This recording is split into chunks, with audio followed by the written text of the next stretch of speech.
હવે રિષભ શેટ્ટીનો છત્રપતિ શિવાજી મહારાજ તરીકેનો look release. Vicky કૌશલની ચાહવા હાલ ટિકિટ બારી પર છવાઈ ગઈ છે। વિકી આ ફિલ્મમાં છત્રપતિ શિવાજી મહારાજના પુત્ર સંભાજી મહારાજની ભૂમિકા ભજવી છે। હવે કાંતારાથી ફેમસ થયેલો રિષભ શેટ્ટી પણ છત્રપતિ શિવાજી મહારાજના રોલમાં દેખાવાનો છે। આ ફિલ્મ આવતા વર્ષે રિલીઝ થવાની છે। શિવાજી મહારાજના જન્મદિન નિમિત્તે આ ફિલ્મમાં રિષભનો લુક પ્રગટ કરવામાં આવ્યો છે। The pride of Bharat Chhatrapati Shivaji Maharaj એવા ટાઇટલ સાથેની ફિલ્મ આવતા વર્ષે જાન્યુઆરીમાં રિલીઝ કરવાનું એલાન પણ નિર્માતાઓ દ્વારા કરવામાં આવ્યું છે।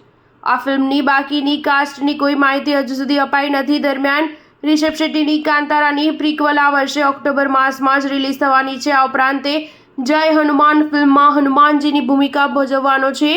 આ ફિલ્મ અગાઉ આવી ચૂકેલી હનુમાન ફિલ્મની સિક્વલ છે। સ્ટાર ન્યૂઝ 7 હંમેશા સચ્ચાઈની સાથે।